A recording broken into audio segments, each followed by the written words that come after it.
트랜지스터 증폭기를 완전하게 이해하기 위해서 우리는 트랜지스터 증폭기를 해석할 때 두 부분으로 나눠서 해석을 해주게 되는데요. 첫 번째 부분은 직류 해석이고 두 번째 부분은 교류 해석이에요. 그러니까 DC 해석과 AC 해석을 해줘야 트랜지스터 증폭기를 완전하게 이해하게 되는데, 그렇게 두 가지로 나눠서 해석을 하는 이유는 뭐냐면, 예를 들어서 트랜지스터 증폭기를 AC가 입력으로 들어와서 큰 출력을 얻는 증폭기로 사용했을 때 먼저 DC를 인가해서 동작점을 잡아주게 되어 있어요.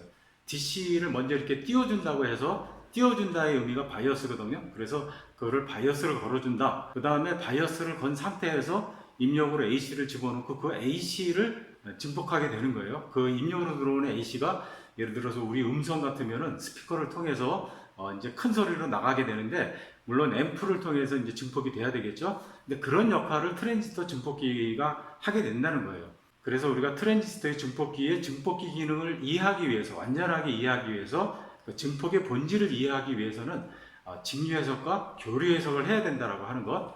그래서 우리가 그거를 한번 살펴볼 텐데요.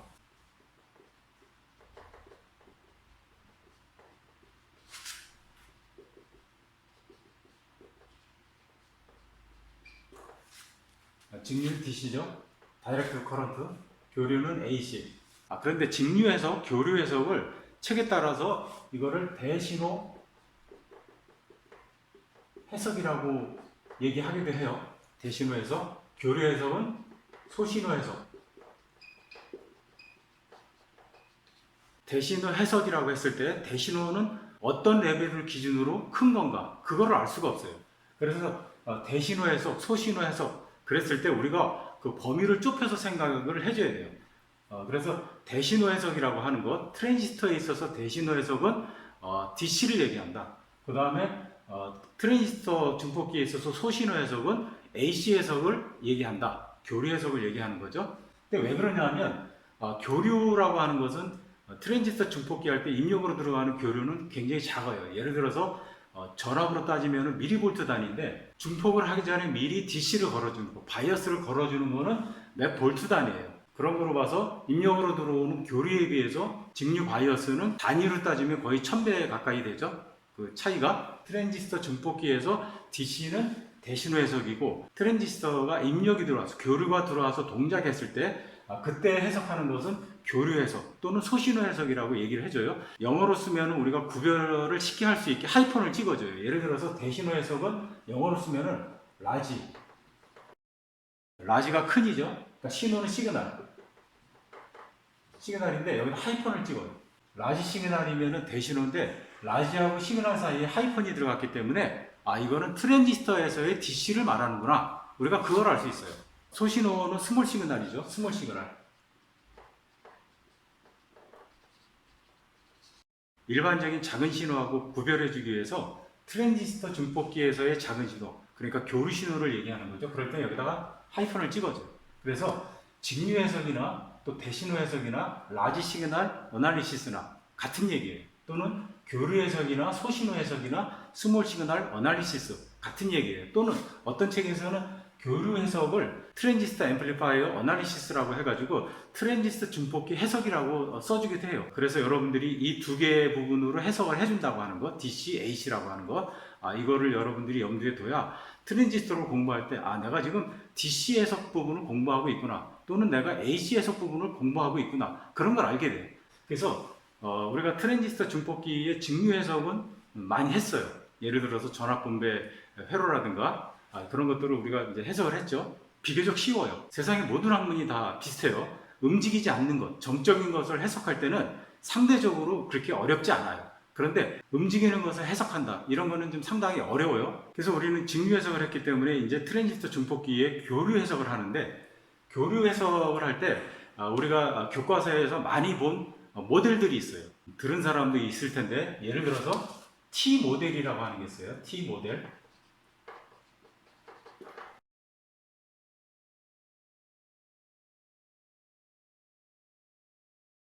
그 다음에 또 하이브리드 모델이 있어요.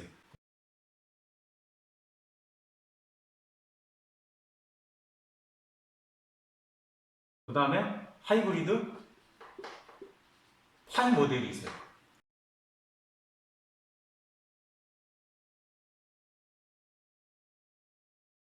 그 다음에 RE 모델이 있어요.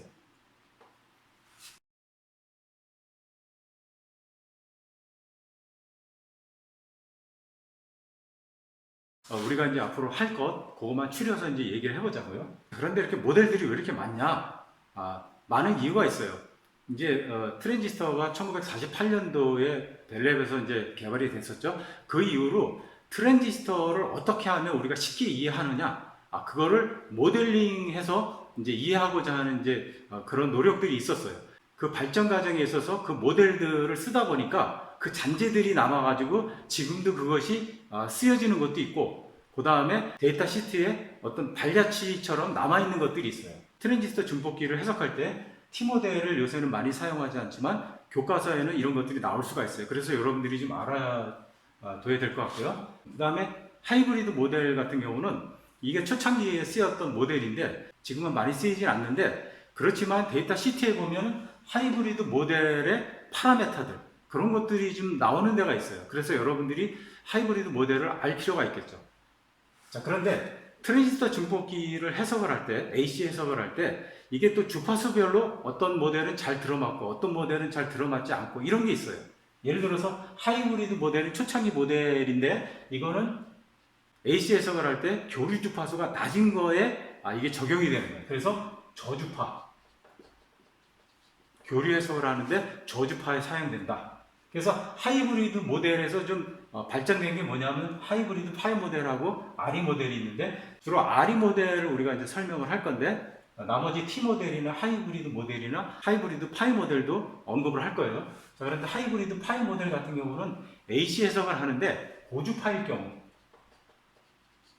AC 신호가 고주파일 때 하이브리드 파이 모델을 적용하면 잘 해석이 된다. 그래서 고주파일 때는 하이브리드 파이 모델을 적용해줘요. 그 다음에 RE 모델을 많이 사용하는데 RE 모델은 저주파, 교류 신호의 주파수가 낮은 거, 이 모델을 적용하면 잘 해석이 된다 이거죠. 근데 하이브리드 모델하고 RE 모델하고 저주파에 적용이 되는 거지만 하이브리드 모델은 지금 많이 사용하지 않는다. 여러분들이 그걸 알아두시고요. 그래서 하이브리드 파이 모델하고 RE 모델을 많이 사용하는데 우리가 중점적으로 다룰 건 RE 모델이다. 여러분들이 그렇게 알아두시고요. 그런데 우리가 한 가지 용어를 좀 생각하고 넘어가야 돼요. 여기 모델이라고 하는 게 나와요. 모델, 하이브리드 모델, 하이브리드 파이 모델, 모델이 나오는데, 자, 이게 모델이 도대체 뭘 의미하느냐를 좀 알아야 돼요. 우리가 교과서를 보면 모델링이라고 하는 게 나와요. 모델링, 모범을 삼는 것, 뭐 그런 뜻이 있겠죠. 근데 모델링 한다, 전기전자, 특별히 트랜지스터 증폭기를 해석을 할 때 모델링을 한다라고 했을 때 여러분들은 어떻게 생각하시게 되냐면, 모델링 한다라고 하는 것은 등가 회로로 대치한다, 이런 뜻을 갖는 거예요. 그래서 모델링 한다 그러면은 트랜지스터 회로 기호가 이렇게 있는데, 예를 들어서 컬렉터, 그 다음에 이게 베이스, 에미터죠. 이렇게 보면 회로 기호도 좀 어렵지만 이거를 해석하기도 어려워요. 그래서 사람들은 이거를 이렇게 사용하지 말고 해석을 할 때는 이거를 등가 회로로 바꿔주자. 그래서 그거를 모델링 한다라고 하는 거예요. 자, 그런데 등가 회로를 바꾸는데 어려운 소자 기호를 쓰면 안 되겠죠. 그래서 많이 쓰는 건 뭐냐면 전압원하고 전류원하고 저항, 이런 거를 많이 써요. 물론 꼭 이것만 쓰는 건 아니에요. 모델에 따라서는 다이오드도 사용되고, 그 다음에 수동소자, 뭐 캡이나 코일 같은 것이 들어갈 수도 있어요. 그렇지만 트랜지스터 증폭기 해석을 할 때 주로 많이 쓰는 것은 전압원, 전류원, 저항, 이 세 개를 많이 써요. 그래서 이거로 대체한 회로가 여기하고 특성이 맞아 떨어지면 그 등가 회로는 트랜지스터를 대체할 수 있구나. 그래서 그거를 모델링 해준다라고 얘기해 주는 거예요. 그 모델링을 할 때 그 회로가 있겠죠. 그 모델링된 회로가 바로 T 모델, 하이브리드 모델, 하이브리드 파이 모델, RE 모델, 이렇게 모델이 있는 거예요. 모델링한 회로를 모델이라고 얘기를 해주는 거예요. 그래서 여러분들이 T 모델 했을 때 등가된 회로 모양이구나, 전형적인 모양이 있겠죠. 그 전형적인 모양대로 트랜지스터를 해석하는 것, 그거는 각 모델에 따라 다른 거겠죠. 우리가 지금까지 트랜지스터 증폭기의 직류 해석을 했는데 이것도 모델링해서 해석하는 게 있어요. 그러니까 여러분들이 이제 많이 들어보셨을 건데, 이게 뭐냐면 에버스 몰 모델이라고 하는 거예요. 지금은 많이 사용하지 않아요. 그런데 여러분들이 이거를 공부해야 되는데 왜 그러냐면 여기 있는 뭐 T모델 같은 거, T모델 같은 게 우리가 족보를 따져보면 에버스 몰 모델에서 우리가 시작한다고 볼 수가 있어요. 여러분들이 공부를 하실 때 여기 보면 어떤 모델들이 굉장히 많아요. 직류 해석하고 교류 해석을 할 때, 특별히 교류 해석을 할 때 그거를 해석하는 모델들이 많은데 그거에 그러면 원천이 어떻게 되느냐, 내가 그 이론적인 과정을 내가 알고 싶다 그럴 때 여러분들이 그걸 찾기가 상당히 어려워요. 그래서 제가 좀 생각을 해봤는데 AC 해석을 할 때 먼저 나온 어떤 모델링된 이론이 있겠죠. 그거를 보면 지금 현재 많이 사용하는 모델의 어떤 원형지를 찾아낼 수가 있어요. 원형 같은 모습. 그래서 제가 AC 해석을 할 때 그런 것들을 설명을 드릴 텐데요. 그것이 어떤 책에 나오진 않아요. 그건 이제 제가 생각해서 제가 유추해서 한 거기 때문에 이거를 이해하기 위한 말하자면 원형을 찾기, 이 정도로 이제 우리가 생각을 해주면 될 것 같아요. 에버스 몰 모델이 있는데 이거는 직류 해석을 위한 모델이에요. 특별히 몰이라고 하는 사람이 에버스 몰에 대해서 이제 설명을 하는데 왜 이런 모델을 만들었느냐? 그거는 트랜지스터 증폭기가 아니고 트랜지스터가 온오프 할 때, 스위치 동작을 할 때 스위치 특성을 알고 싶다. 그래서 에버스 몰 모델을 만들었다고 이제 인터뷰에서 얘기를 하게 되는데요. 스위치뿐만 아니고 액티브 영역에서 동작할 때의 어떤 수학적인 방정식들을 보여주고 있어요.